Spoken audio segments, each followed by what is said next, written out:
Day. It is one of probably the biggest days in the country. And so tonight we're here to give you guys a little comic relief, but also share with you some wonderful stories. We have a great co-host hanging out with us tonight that we're going to introduce you to in just a few moments. I want to introduce my co-host, the one and only Dr. Philip Montgomery. He's a mental health expert. He is here to help us navigate our way through a lot of the problems that we have been experiencing with people, relationships, circumstances, and situations. I think that's how I categorize everything that we go through as people. I think that's the way I do it. Good evening, Dr. Philip. How are you? And welcome back to the show. Hey, good evening. It's good to be here. How are you tonight? Wonderful. Good. It's election night. As we were talking in the green room, I said, listen, let me turn this damn TV off now. Because if not, I probably would not be able to go to sleep for another 3 days. And I probably would be on Prozac and Cheerios for breakfast in the morning. Well, it could cause a lot of anxiety. I think if you are dealing with a lot of other things, other challenges, watching the results and waiting for the results might be a bit much. You have to walk away from it, do some other things, take it in, by degrees, small doses if you're one who's prone to anxiety, because it will keep you up all night until the results are, complete. And that could be days, depending on how close it is. Right. Because you've got to remember they're the mail-in ballots. It's 2 p.m. Hawaii time, so the polls have not closed there. We still have the West Coast to come in. And so let's introduce our very special guest co-host, because I think she's going to help us to push this conversation right along. She's looking very presidential too tonight. I see. I got my pearls for Kamala. Yeah. This is for Kamala. Yes, amen. That's what I'm talking about. Ladies and gentlemen, welcome our very special guest co-host, Dr. Jennifer Taylor Doris, who is known as Dr. Jennifer, and she is a board-certified family medicine physician. But even better, she's a sister that's going to talk to us tonight about a lot of different things that we've all been facing in today's dating world. She's a very professional woman, well accomplished, but she's going to talk to us tonight about the do's and don'ts. Y'all know what I meant, of online dating, navigating relationships when you're a single parent. It's going to be a lot of fun. So just stick around. Welcome to the show, our good friend, Dr. Jennifer. Let me flip that around. Dr. Jennifer Taylor Doris, but on here we call her Dr. Jennifer. Welcome to the show. Good evening. Thank you. It's a pleasure to be here. How are you this evening? I'm great. I'm keeping my anxiety at bay. Just going to relax and believe and rest in that faith. Yes. You know what, Dr. Jennifer, what does this mean to you as an African-American woman? And here we may be electing our first female president of the United States. What does that say to you as a woman in today's society? It's awesome. It's tremendous. I don't even have the words to describe it. I don't think that it would fully hit me until like it's actually official. I think I'm just gonna be stunned. I'm just gonna be so stunned because the impact is just gonna be huge. What it will mean, not just for this country, but for the world. Right. Yes, Man. absolutely. I was just talking to a colleague of mine, and I was saying, the Mexico just elected their first female president ever. People are elated. We are living in a world now where women have been fighting for so long to be at the top. And I know there's so many stellar women like yourself that, you're very accomplished, all of that.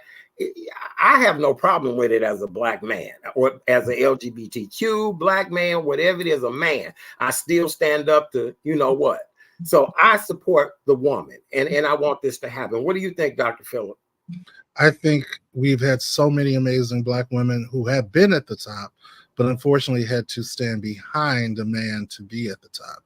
And I look at all of those women, even from our youth, that were assistant principals in schools that probably should have been the principal. Right. And when you're really looking at where we have come, for those women who use their talents and their voices to get us through life.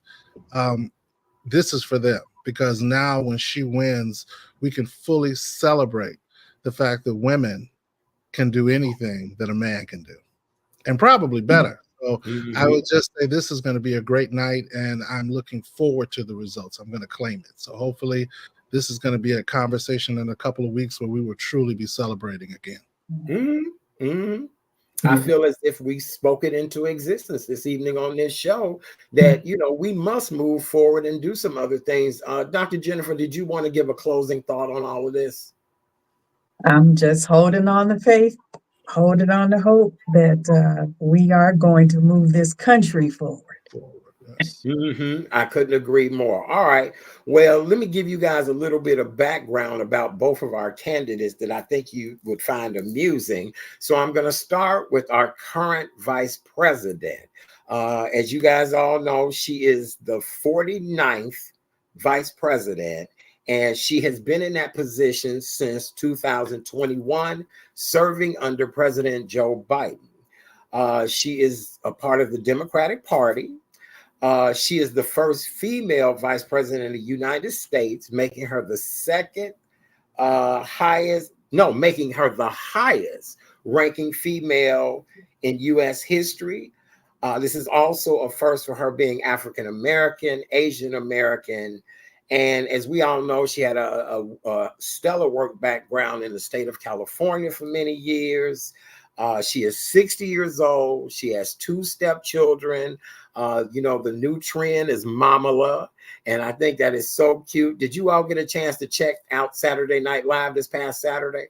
I did not. I did not either, no. Oh, it was hilarious. I just saw the clip of her looking in the mirror. Yes. I did see that clip. Sure. Well, as you guys all know, Maya Rudolph, who is the daughter of the late, great Minnie Riperton, Chicago's very own, she is Madam Vice President's doppelganger. And so the segment was so hilarious. And then I found out today that the FCC wants to fine NBC for that. What? Yes, they want to fine them for that, because that was not giving each candidate equal time to have that kind of shine. But they gave Donald Trump 2 free segments at I think it was 2 different sporting events. That's what they offered to Donald Trump in exchange for the fact that he was not on the show. So it's not like they didn't do anything for him, but I suppose there are actual regulations on what has to be done. So I won't speak out of turn. Right. I won't either. I just hope let me find out how much she's, first of all, she and her husband are worth $8 million alone. And this is before, you know, this blessing getting ready to happen. So right there, they're a well-to-do couple. You understand me? Let's talk about her husband, our future first gentleman. This will be the first time in history that the United States of America has ever had a first gentleman. We're always used to first ladies. And so that's going to be interesting. Mr. Doug Emmenhoff, who is a attorney by trade. He made Madam Vice President a stepmom, 2 very eclectic stepchildren. I think things that we see in this day and age in our society, we're living in a world now where, you know, people have to be who they want to be, and we've got to learn to accept that. And so that's pretty much her background. What do you all, any response, or do you want me to give his background at this point?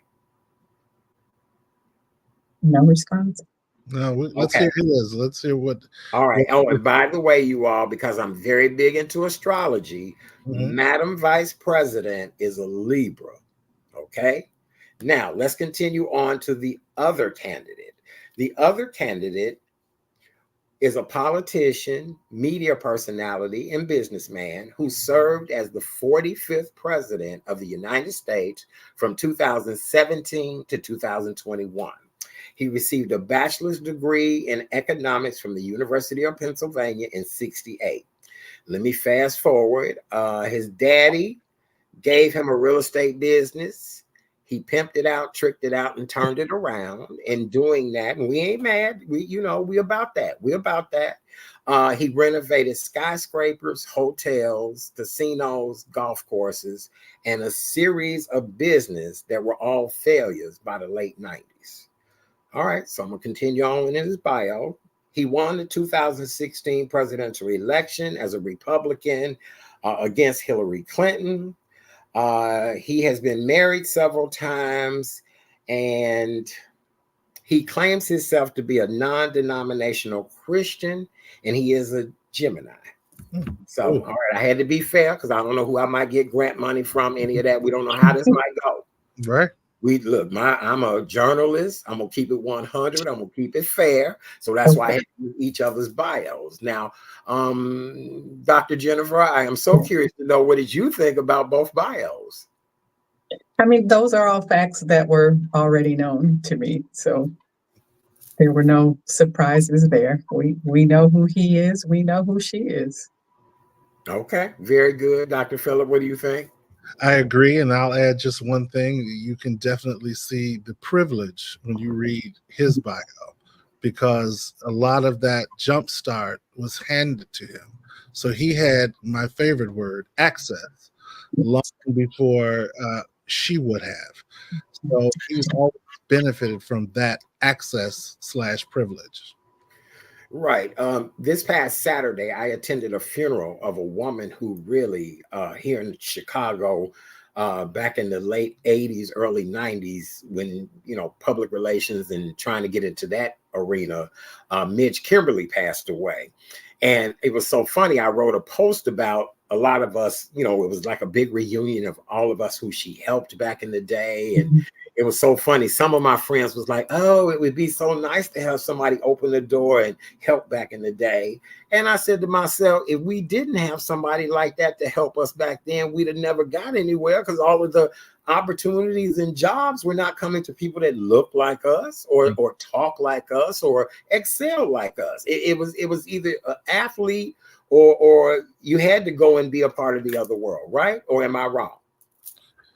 It was difficult. I'll put it that way, because I'm probably older, so I know that you could do it, but the challenge was to find an avenue. It's like talking about that yellow brick road.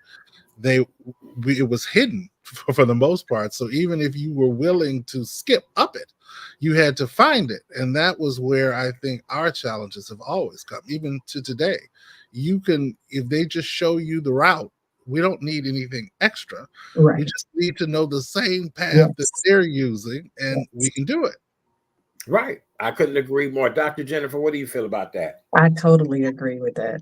Agree with that. That's why they keep the route hidden. Exactly. Right. Yeah, I couldn't agree more. All right, well, we're going to move on. This past Sunday, all of a sudden, it just got dark out of nowhere.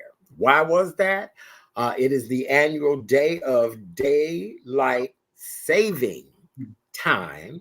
And, most of us say savings time because we feel like we're getting so much time back. But the clocks went back 1 hour. And so for some people, they woke up Monday very well rested. And other people woke up like, I don't know what hit me. So I want to know from the two of you, what happened with you with daylight saving time? I appreciated the extra hour. Me too. Did you feel like you woke up refreshed? No, because I still went to bed too late the night before, but that's why I appreciated the extra hour. I love it. Because I ran the hot chocolate Sunday. So I had to. Congratulations. Thank you. I had to get up at about, 5-ish in the morning. So I definitely appreciated that extra hour. Yes. Well, now, okay. So I do have a question. How long did it take did you run? Did you walk in it? Listen, so when I say run, I mean jog very slowly.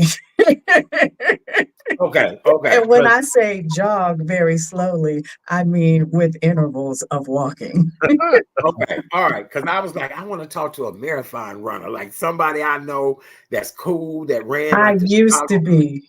Once Really? upon a time, yep, Okay. when I was in residency, because Wow. I wanted to run a marathon Mm. because back then, I think not too long uh, when I was in residency is when Oprah ran a marathon, and I Yeah. said, if Oprah can run a marathon, I can run a marathon. And so I started training, and I got to all the way up to the point where I did a half, Mm. and then I got sick.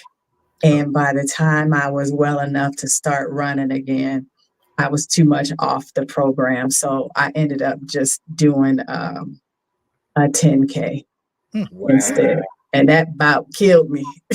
Oh my Good God. there, though. That's wow. Right. Congratulations. Yeah. No, we applaud you because look, I can't even run for the bus.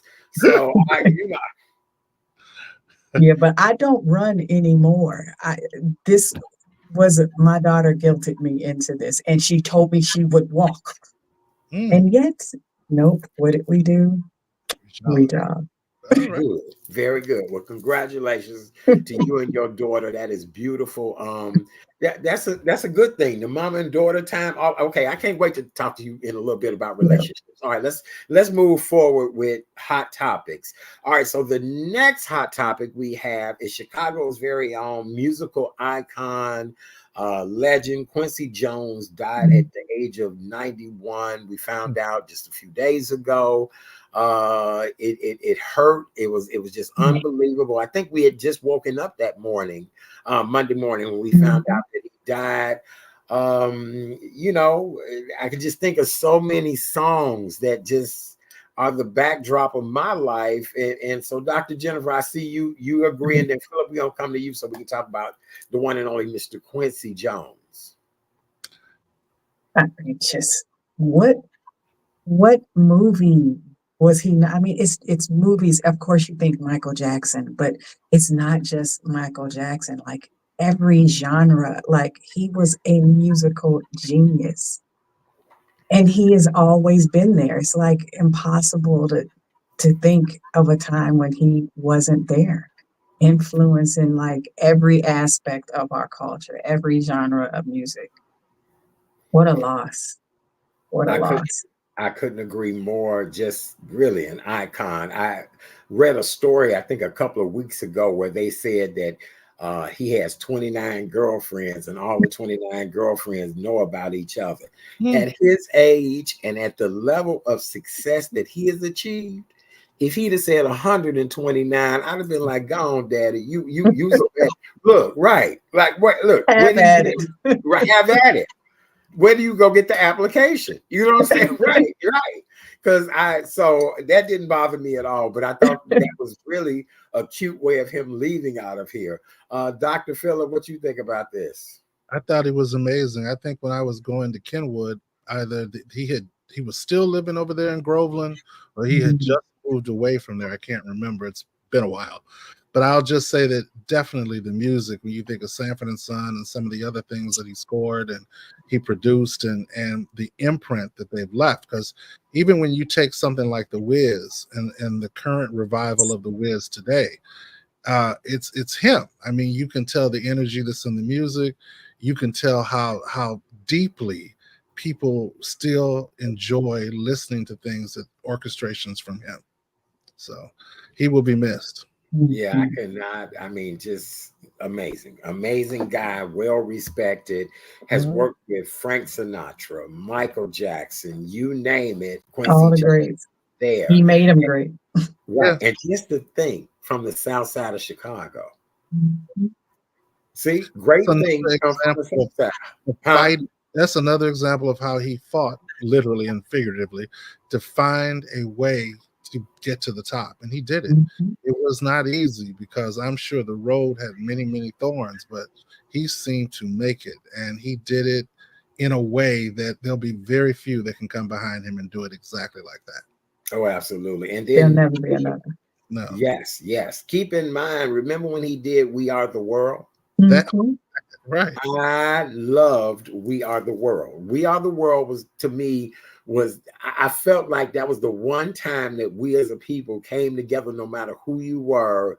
And that song, just to this day, still one of my favorite songs. And just to think he came and created that and made that all happen, we've got to really give kudos to Quincy Jones. And I just want to say one other thing on that. When you look at We Are the World, every time they talk about putting the song together, I believe he actually called all these people individually and was able, who else could call, Michael Jackson, Tina Turner, Lionel Rich.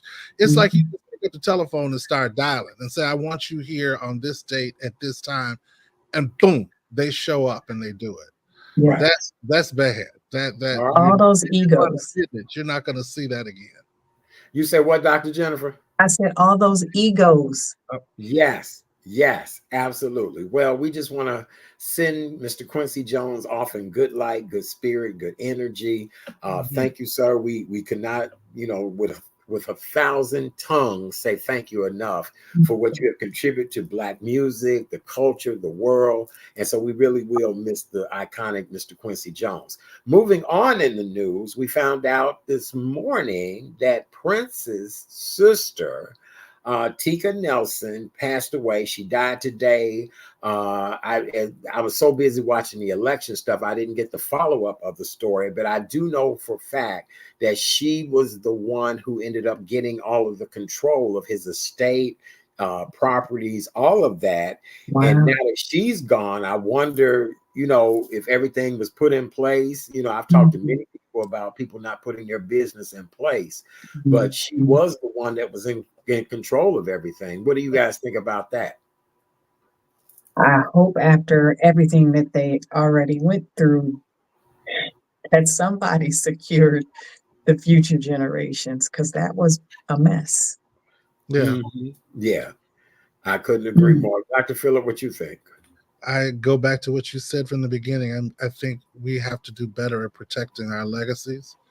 And I hope that there was something put in place to secure it, because the value is 10, 20 years down the road, and who's going to be controlling how that music is used and how people profit from it. So, right. I've been a Prince fan.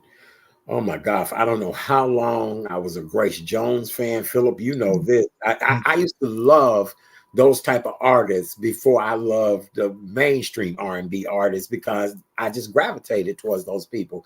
And just to think, it used to be a hard time where you couldn't even download Prince's music. And now to think that, his estate might be up for grabs. So I do hope the family has done all the right things to, really put everything in place. Yeah. All right, well, let's continue on with the show. For those of you all that are just joining us, welcome to a very special election night edition. That's a tongue twister. Election night edition of the Real Chat Daddy Show with Dr. Phillip Love Hurts. We're here tonight to entertain you guys, kind of break some of that stress, turn that damn TV off, turn it off. Step away from that TV. I've turned mine off. You guys turn yours off. We are all positive energy people on this show tonight. We're trying to tell y'all, just breathe, relax, and let it go. It'll be what it'll be, but we are very hopeful. My co-host is the one and only Dr. Phillip Montgomery, mental health specialist who specializes in men's mental health. Dr. Phillip, good evening, and glad to have you back. What's happening? Really? A lot. I'm just dealing with a lot of what's going on myself, managing my own anxiety around the outcome, trying to do some of the things that we're talking about, as far as some self-soothing things. I'm listening to music. I went for a walk.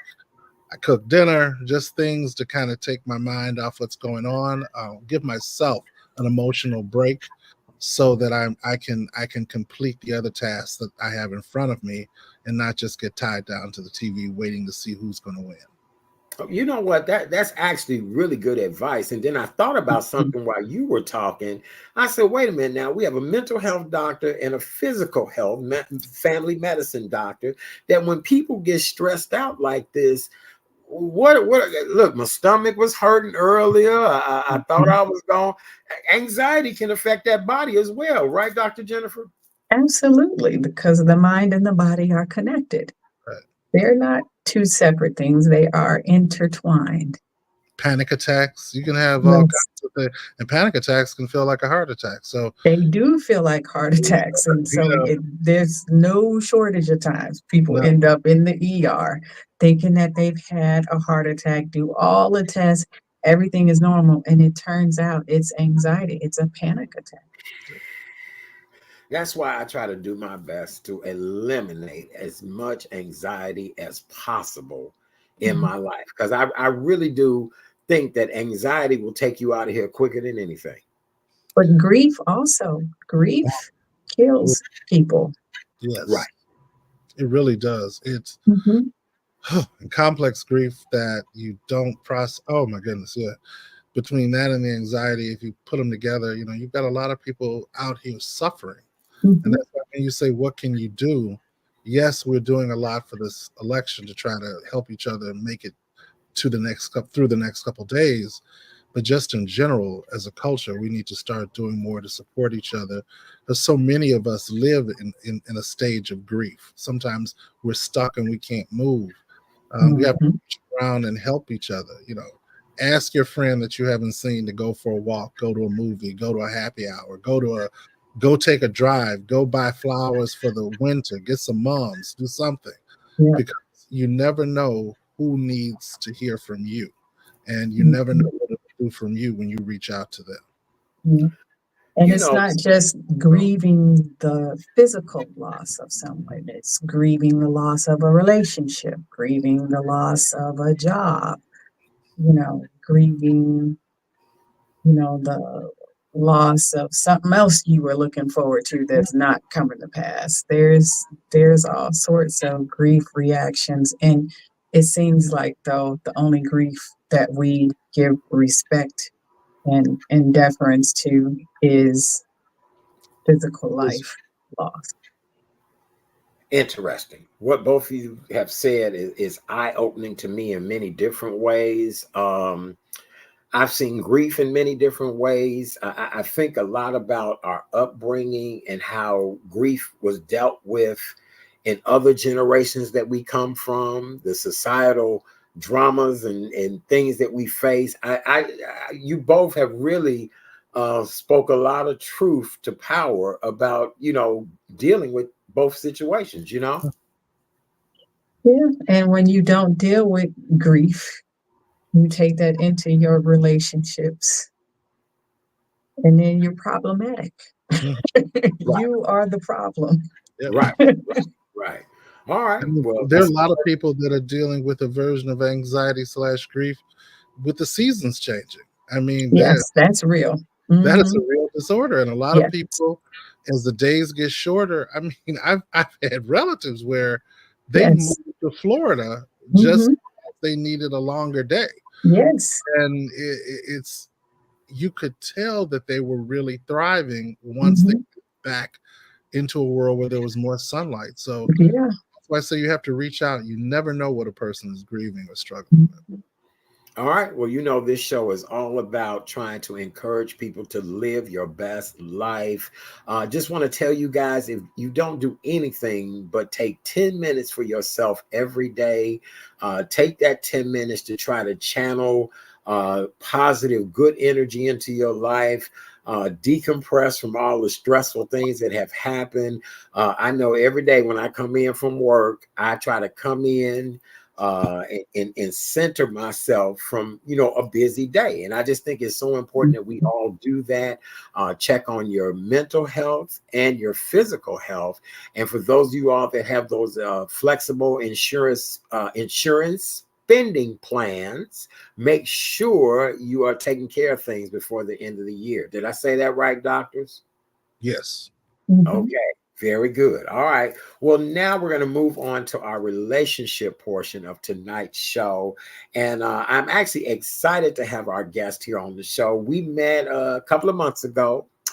We became good buddies on social media. And you guys know I always find my best guests from social media connections, because I get to see people's lives, how they live, what they do.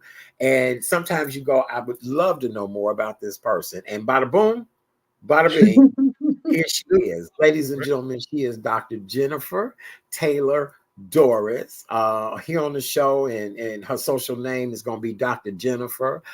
We appreciate her for coming on tonight because she's going to talk to us as a professional woman who has had her ups and downs in the dating world, single mom, all of that. And I just think that this conversation is so important because so many of my followers fit into that category. These women are my friends, my buddies, my sisters. You know, as the Black gay man, baby, I'd be like, girl, how can I help you? What can I do? What can I, you know? But I also need to know what these women have been going through. And the funniest thing is, I bet you there's a lot of similarities, and then Dr. Phillips will help us to figure out all this mess. So Dr. Jennifer, thank you for being an amazing co-host, first of all. You are quite welcome. Thank you for having me.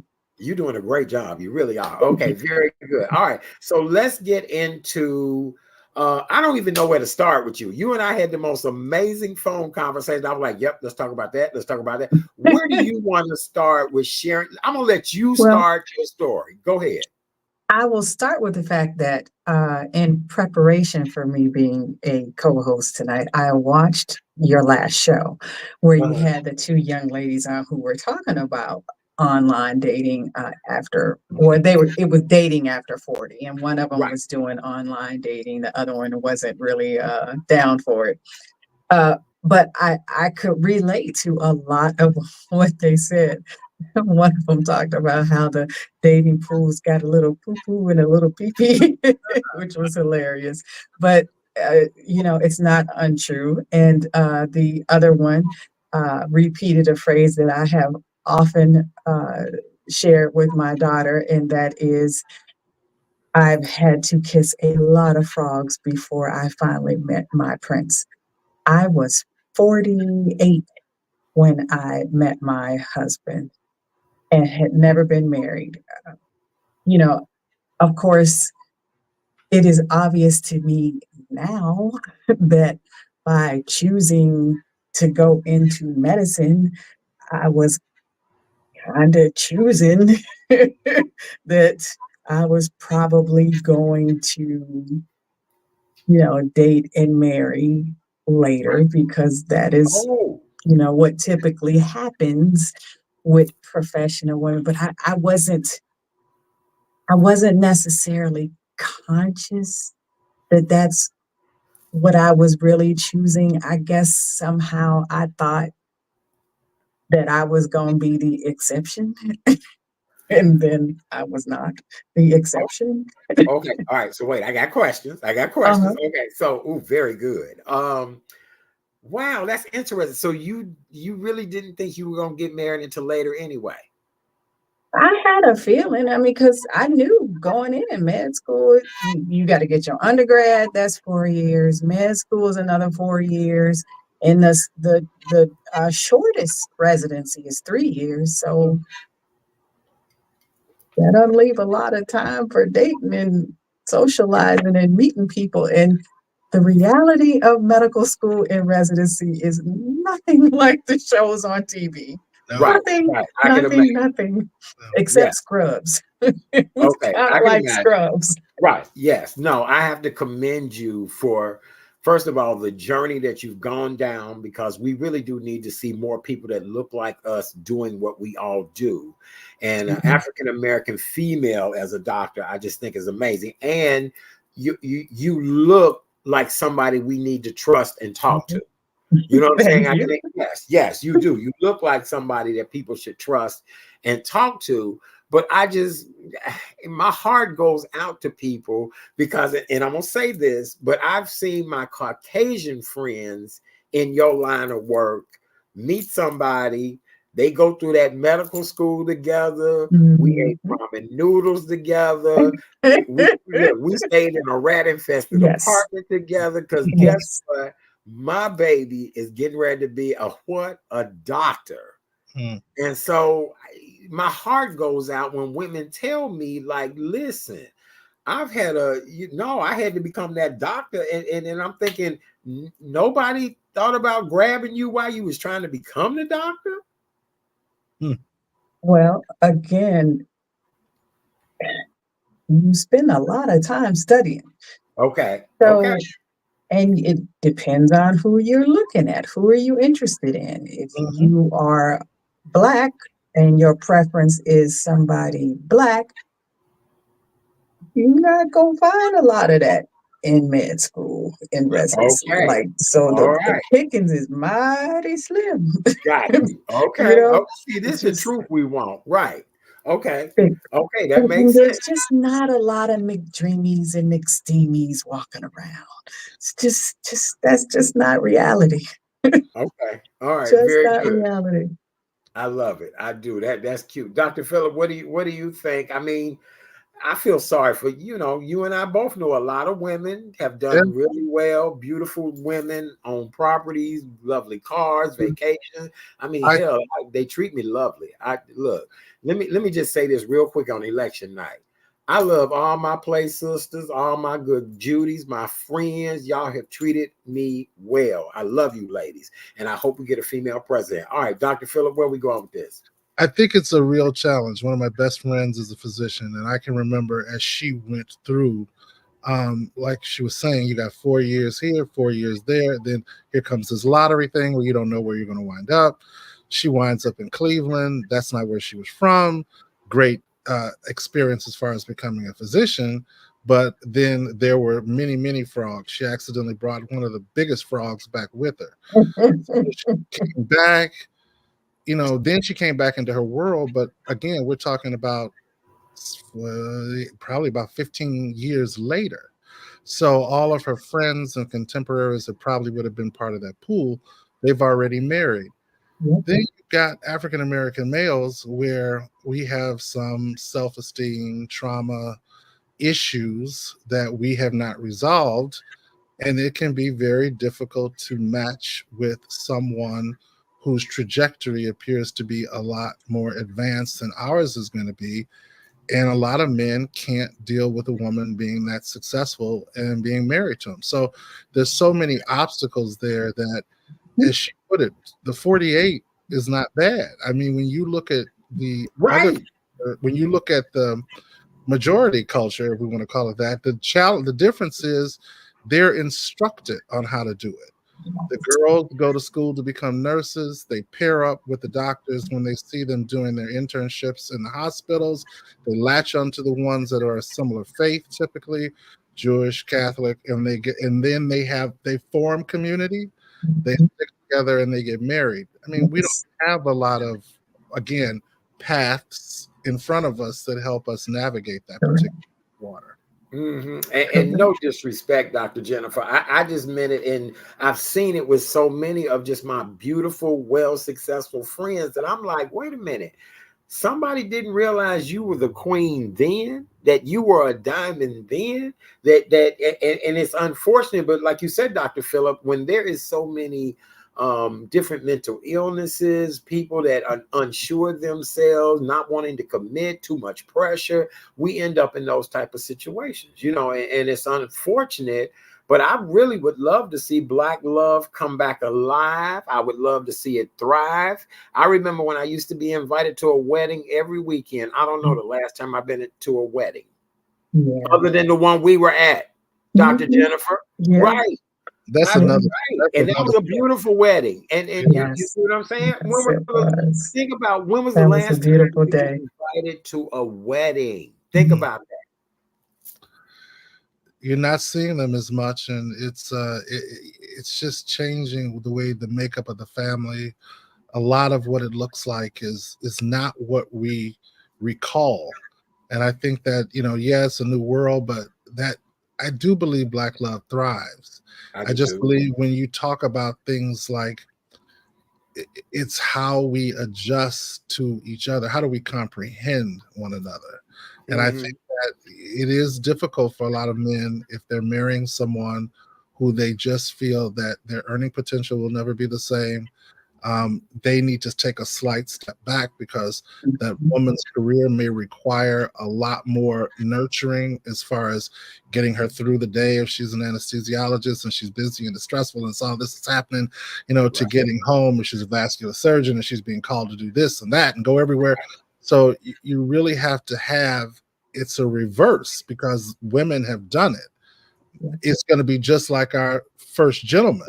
It's going to be a different setup because even though he's practicing, he isn't in the role yet. And once he gets in the role, it's going to have a different feel for him. Right.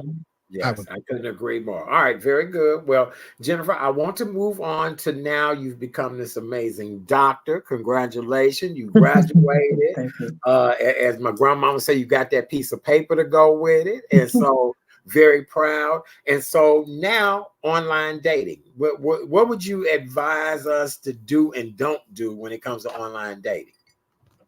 I would say for dudes, do put up plenty of pictures of yourself that actually look like you. Okay, wait. Hold on. Let me sip tea. Let me sip tea.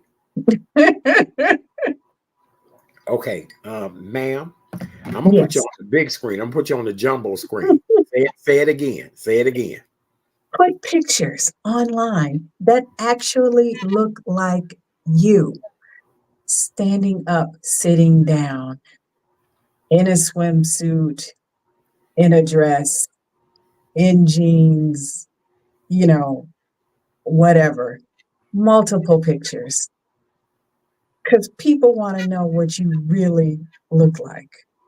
I honestly would never talk to anybody if they didn't have a picture. You don't have a picture, I'm not talking to you. And you can call me superficial, whatever.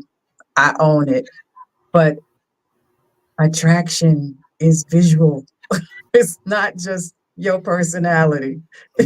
I need to be physically attracted to you.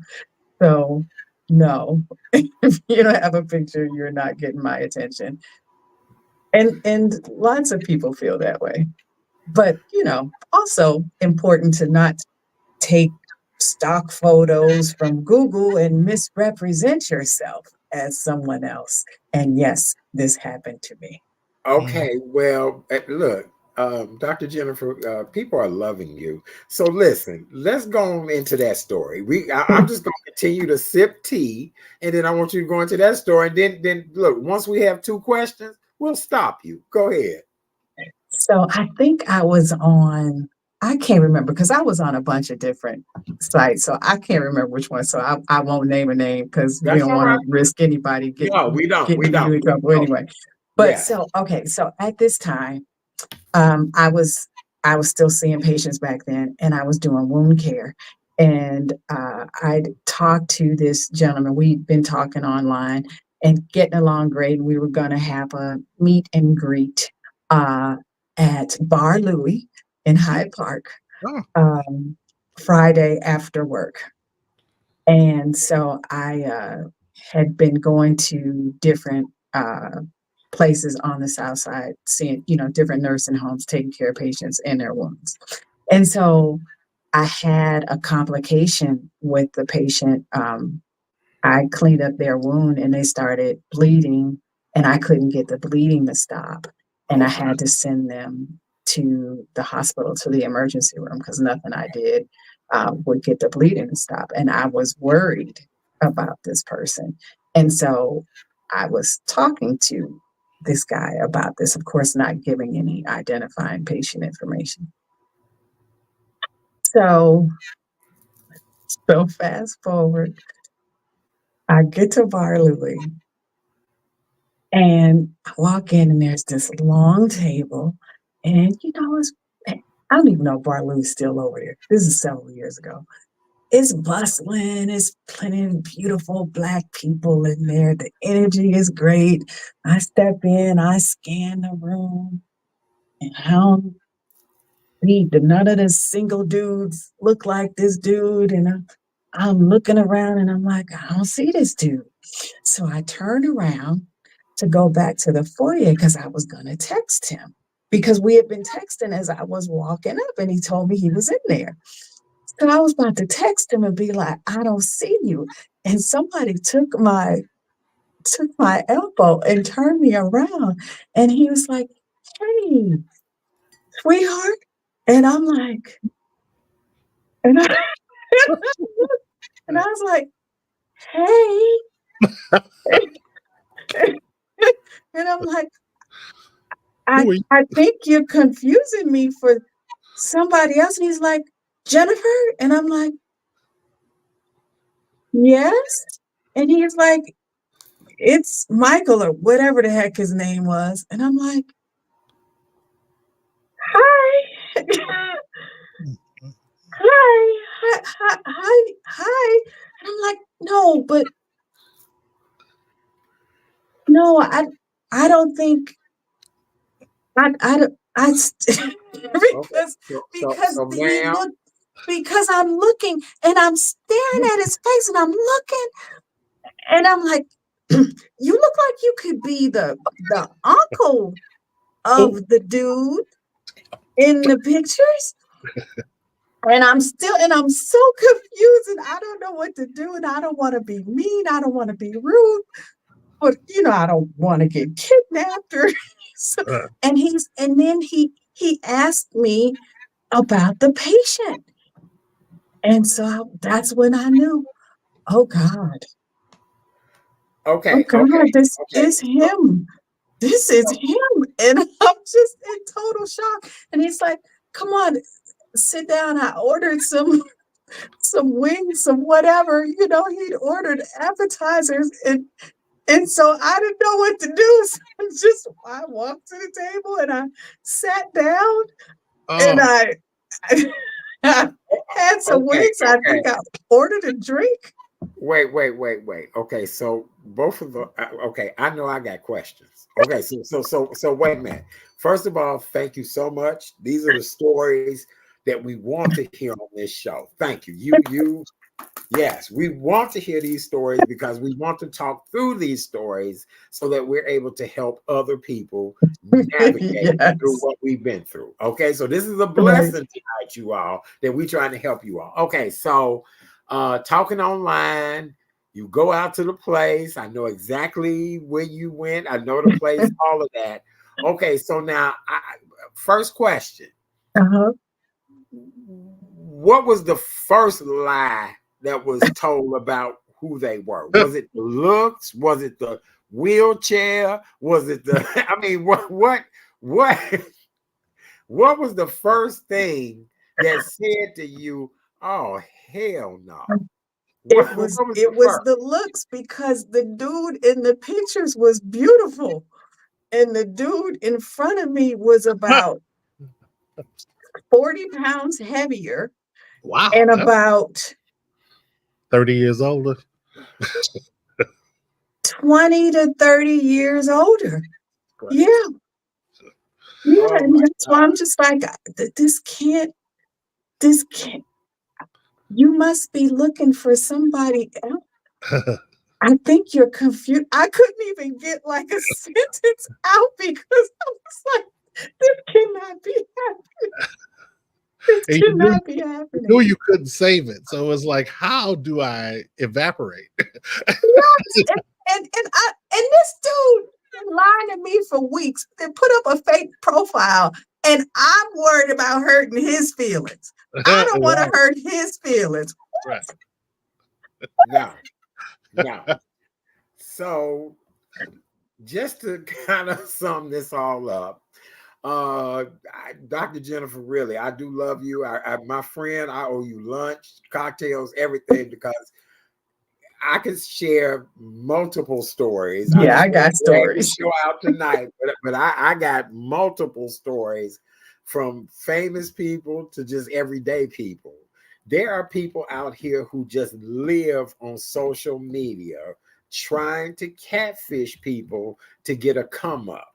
And so please do not feel embarrassed. Do not feel any of that. If you've come out and didn't lose anything financially, if you didn't lose anything physically, you just need to thank God that you came out the situation. This is not only in the straight world, but this is big in the LGBTQ world. And really, this conversation is so important to me because I'm gonna bring Dr. Phillip in on this. We're gonna go back to the male mental state of mind. And I'm not hating on my brothers. I'm not loving on brothers. I want to figure out like why we all in this situation. Me and her both can share stories of the same kind of what the hell did I just walk into? A lot of it is issues related to self-esteem or lack thereof. And you have to remember it's the people that raised us too. Did we have healthy examples of loving relationships, stories of dating, the importance of character, building trust, rapport? Did we have conversations with parents and guardians to say we were enough? Were we ever enough? And then when you're on these sites, it allows you to be anonymous, up until, of course, you meet. So you're creating the brand, so to speak, that you wish you were, because even to yourself, you're not enough. That's where a lot of it starts. And having conversations, believing that what you do is enough. There would have been nothing wrong with him being 40 pounds heavier and even 40 years older if he was comfortable in that skin. Obviously, he wasn't. And the tragedy is he wasn't even aware enough to realize that it wasn't going to go well if he got there. And once you looked at and you saw Uncle Festus, it was not going to turn into, it wasn't. So if he had just said, you want to hang out sometime, I'm probably a little bit, I'm a little older than you think, but we can hang out, maybe talk about work. I'll help you listen to some of your stories if you just want to release. Bar Louie is a good place. We'll meet on Tuesday since we're really not dating because the hamburgers were $2. All that kind of stuff you could do. But unfortunately, so many of us just don't believe we're enough when we look in the mirror. And that's the sad part. And that's what she was experiencing. Well, listen, we want to encourage everybody who's watching this show. We appreciate everybody who's tuned in tonight. You're always able to go back to Facebook, YouTube, share this show, share it with your friends. You're watching the Real Chat Daddy show with Dr. Philip Love Hurts. And tonight we have a professional woman. She is a doctor, a family practitioner. Dr. Jennifer is what we call her here on the show. And we have had a grown folks conversation tonight. We're going to continue this conversation. Please tell people Facebook, The Real Chat Daddy Show, YouTube, The Real Chat Daddy Show. And we're trying to bring adult conversation to people, easy breezy. You can watch this anytime, listen to it anytime. But people go through snit. Y'all know what I mean, really. People do. And it does not matter if you gay, straight, black, white.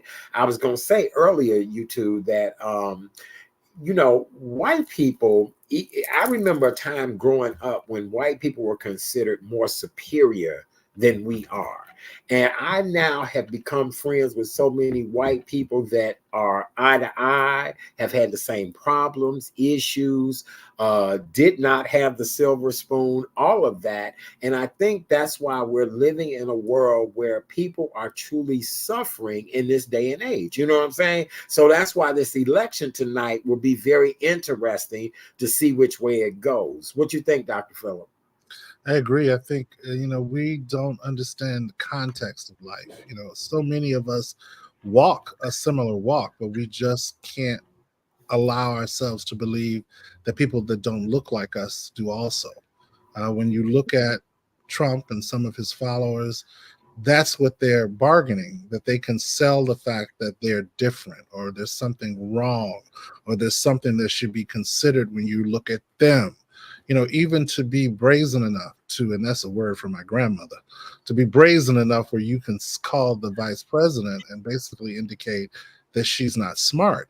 I mean, this is a man with daughters, as I've said. I say it all the time. How could you have daughters? I don't care what color this woman is. How could you have daughters and put a woman down like that? Wouldn't you want to see, even if you're president, wouldn't you want to see your daughter maybe one day be the president also? And every woman that you talk about, you can't find. I mean, look at what he just said about Nancy Pelosi. I think he compared her to Satan. So this is a person where when you look, it's not just hate that he's pushing or selling. It's he wants to divide and conquer. That's how he thinks he will win. Dr. Jennifer, what's your rebuttal to this? He does. That's what he wants to do, is divide and conquer. That's absolutely it. I just Mhm. pray we don't get some good news. We don't get some All good right. news. I do too. Fingers crossed. We're so glad. All right, so we're gonna continue on in our relationship conversation because we have two other points we want to get to. We have Dr. Jennifer Taylor Doris with us tonight, family practitioner.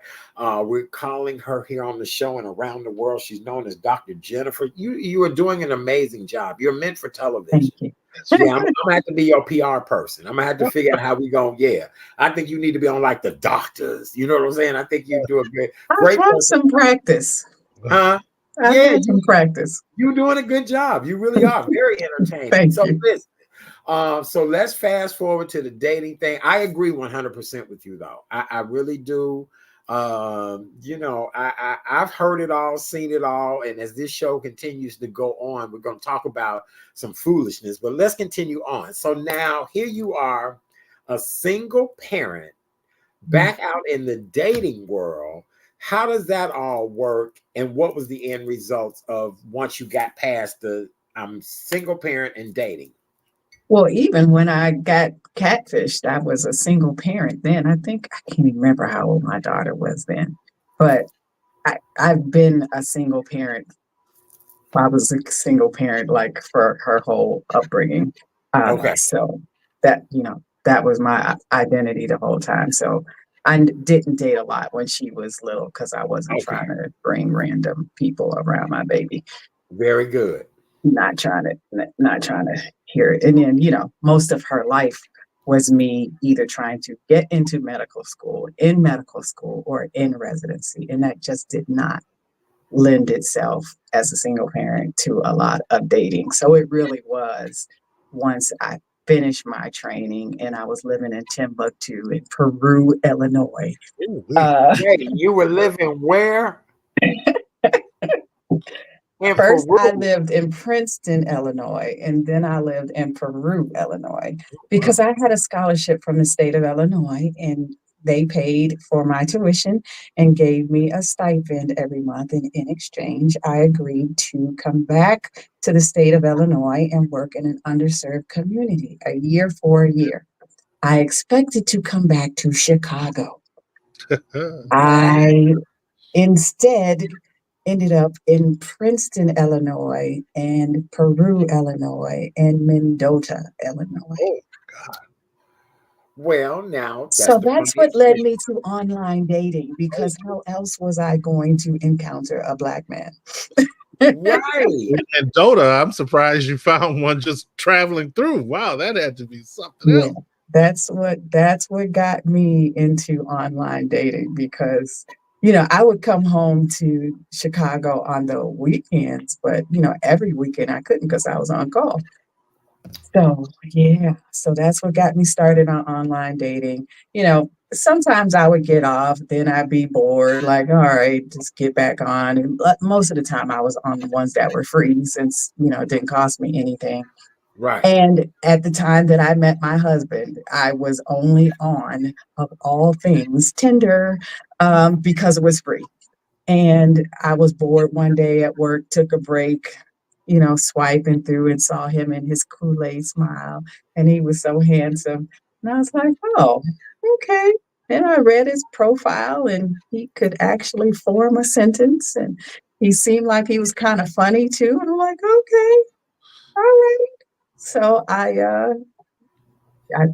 swiped whatever way it was, and I think I sent him a message, and he responded back, and then he tells these tales about how I was so fast and how I took the conversation offline rather quickly. Right on. There you But go. things did move pretty quickly. It was kind of scary. I met him at the beginning of February, and by the time my sister's birthday, March 25th, I was already falling for him. I'm like, this cannot be real. I met him online. This cannot be real. This cannot be Okay. real. So how long has it been now? We have been married for 4 years. Oh, Okay, very good.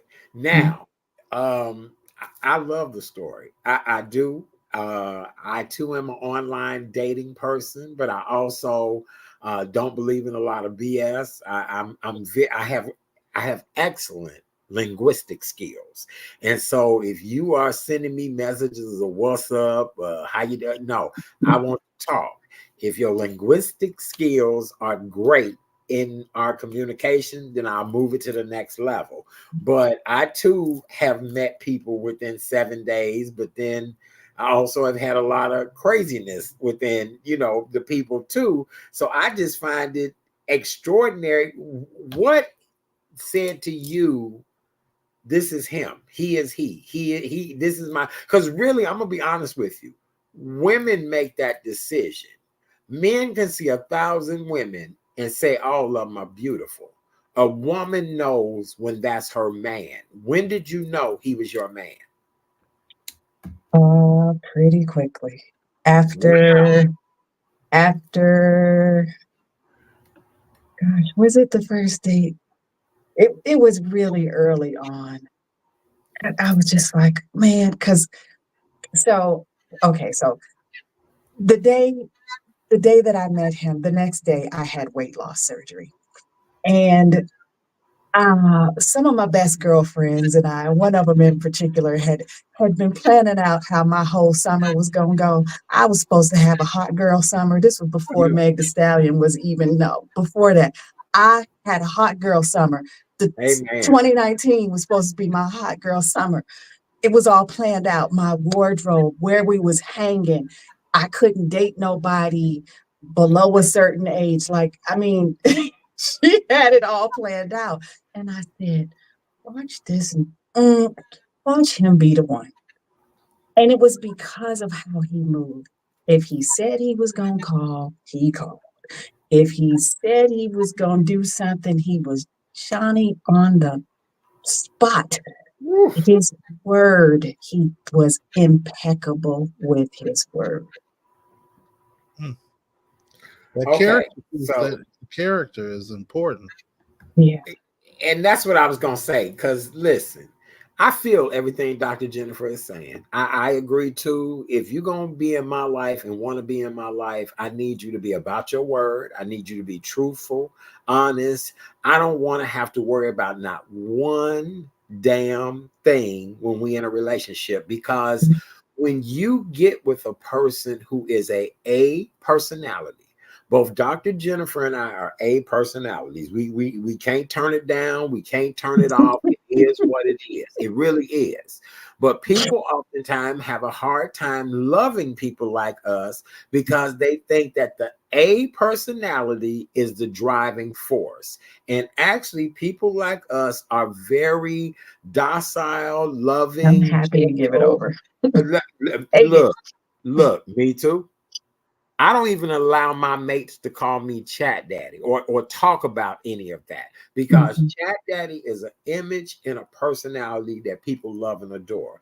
Art Sims is an everyday person that has arthritis, bitch, complain, eat too much, right, drink too. I mean, whatever it is, and that's who I want you to date. I don't want Yeah. you to date Chat Daddy. Mhm. That's the Right. image that I turn it on and turn it off. And so Dr. Phillip, oh my God, this is deep. This might have to be a part two. Really, it should be. Where are we at with both of us? Because it was same boat, same, and I knew this would be the end all to this conversation. I think when you stop really, really looking hard, you find it. And I think she was probably receptive. She was receiving the message. She also projected across someone that he felt comfortable with. Because remember, you're trying to glean a lot from a couple of swipes and a few phone calls. So it's got to be something that you feel. It's got to be organic. It's got to be in the conversation. And as both of you had said, your vocabulary choices. I mean, if you don't know what to do with those words, you can forget it. And then depending on what the person does for a living, you need to think about, ain't gonna do it. I mean, there's a lot of stuff you just don't ever need to let pop out of your mouth. And they were both probably in an extraordinary position where they happened to match in a way that was so organic that they were able to be fluid and be themselves. They could take the mask off. As you know, I'm a firm believer. Everybody's got at least 1, 2, 3, 4 of them.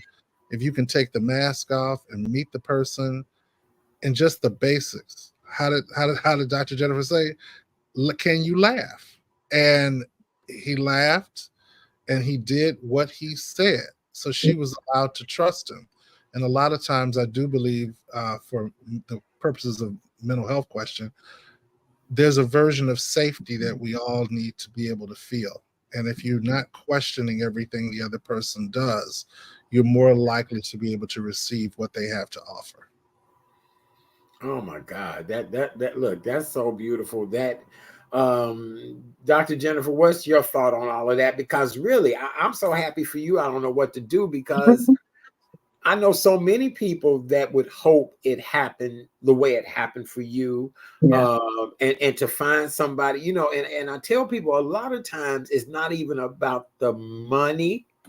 It's about the type of person that you come into the situation as. And if you're open and honest, everything is getting ready to be okie dokie.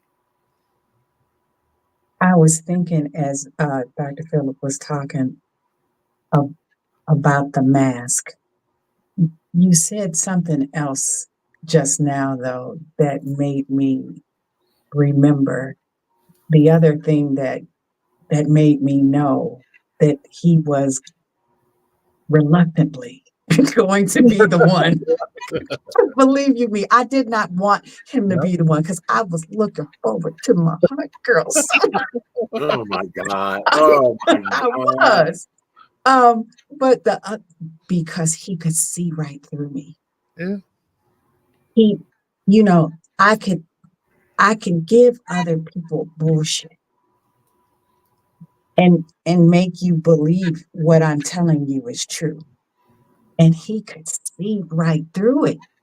Yep. And I was just like, wow, you see right through me. And he was like, yes, I do. And I'm like, oh, wow. Okay. Okay. We've had quite a few people that have chimed in on Yeah. social media. Thank you guys so very much for loving this conversation tonight. Quite a few women have given you the thumbs up of what you were saying. I found that most women who do wait to get married end up finding exactly what they're looking for. A lot of my friends who got married at early ages have been divorced, going through divorces. They're just now finding their right connection at the age of 50. And as I tell people, to me, women are ageless, but I just think maybe timing has everything to do with when you find that person and how you find that person, because I know even my set of standards have changed quite a bit of what I'm looking for in a situation. So were all your did you have a checklist when you met your husband? I don't know that I had a checklist.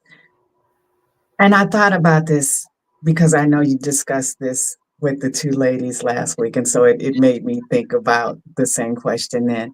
Right. Certainly, what I value in a man has changed as I have grown. Without question, I did not need to meet Braxton until I met Braxton because marriage has required a level of unselfishness from me that I did not know was possible. Wow. And that I was not prepared for, that I was not ready for until I was 45. Beyond, I was not ready. I always wanted to be married. I've always wanted to be married. Right. There was never a time in my life when I did not want to grow up and find my husband and be married and have some kids. Was always my dream. But yeah, no.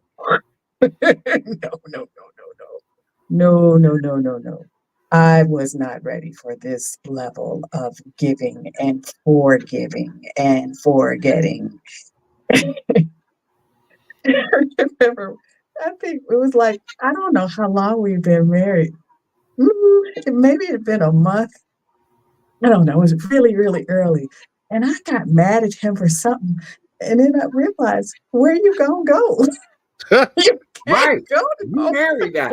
You at home. You married now. You married now. Right.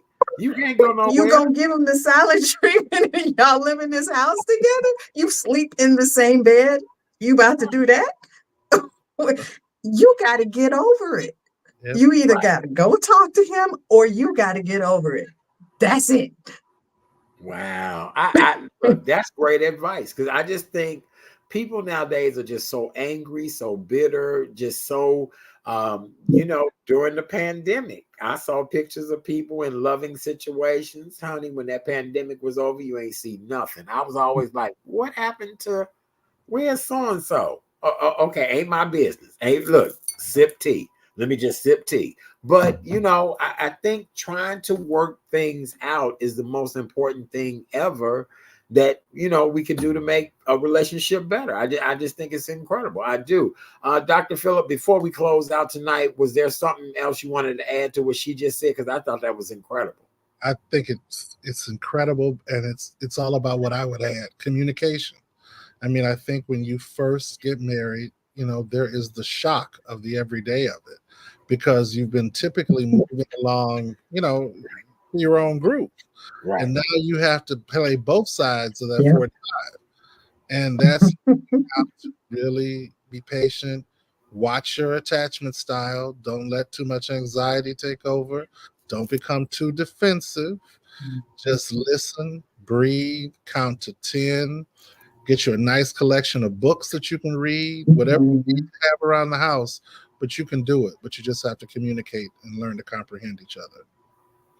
Oh, I love it. I do. Like, do doctors normally talk to each other like this, like in a coffee clutch? Do you?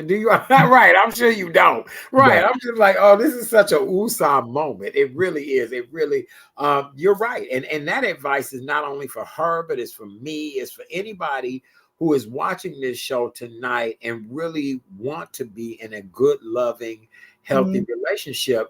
Dr. Jennifer, I hate to say this, but I wanted to be married in my entire life. I envision myself as a really good housewife to a wealthy tycoon. I've always. Sounds good to Am I me. lying? Am I lying? You're telling the truth. It's never too late. Right. Well, listen. That was my dream as a little boy. I know that sounds weird, but y'all know I'm weird anyway. And my dream was to be a full-time housewife to a tycoon. I was supposed to volunteer. I was supposed to go shop, eat lunch, Be part of the Rotary. right.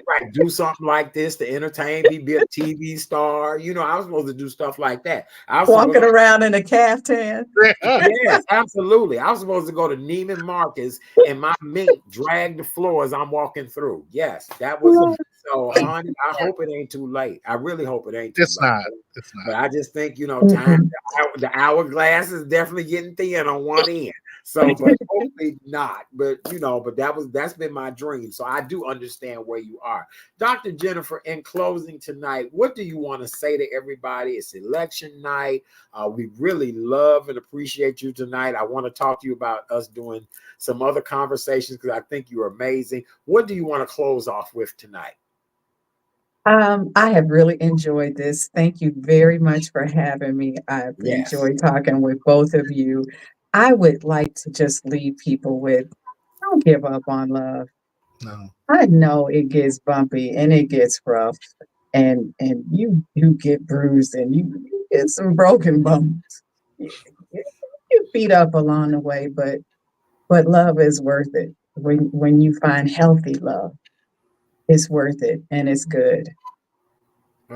I couldn't agree more. I really could not. I think this was an excellent diversion for election night, to just get people to de-stress and kind of you do some things.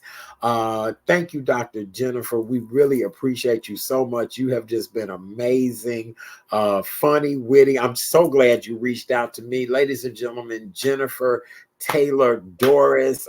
Just look, big round of applause. Great job. This has been a Thank you. Thank you. excellent Thank show you. tonight. Thank you. And I want to remind Thank you. other people that's watching tonight, if you want to share a relationship story, please do so. We would love to hear your story. We offer you the option of having an alias, being who you want to be. We just want to help people as most we can to just navigate things through life tonight. I mean, even with our guest this evening, who know I had as much in common, if not more in common with her, just even in the dating field, just, you know, when you're trying to make a name for yourself and do the right thing, people will not want to be near you. They are so scared and afraid. And really, I think our other people, they know that, you know, Indian marriages, they're mated up at young ages. Asian culture, they're, you know, with us, we out here trying to fend for ourselves for love, really. And I just think we need to do something about that. Dr. Phillip, I appreciate you so very much. We got some more topics to come up with, right? Yes. Okay, good. All right, everybody. Just want to remind you guys, if you could, please visit therealchatdaddy.com. That's my website. We have some new updates coming soon. I got to take a couple of people off that website because a lot of them are in jail right now. And we just want to make it right. I'm like, Lord, that's a story we'll have to talk about one night on this show, too.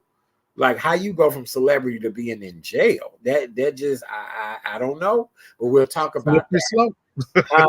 It's a slippery slope. It's a slippery slope, but it's unbelievable. All right. Right. So also do me a favor, go to YouTube, subscribe to The Real Chat Daddy Show on YouTube, The Real Chat Daddy Show, Facebook, Art Chat Daddy Sims, The Real Chat Daddy Show on Facebook as well, too. Dr. Jennifer, have a wonderful week. I really appreciate you. You've done an excellent job. Dr. Phillip, I appreciate you so much. And I just want to say good night, everybody. Go to bed, you guys. There's no sense in stressing your ass out about this election. Please do not stress your ass out.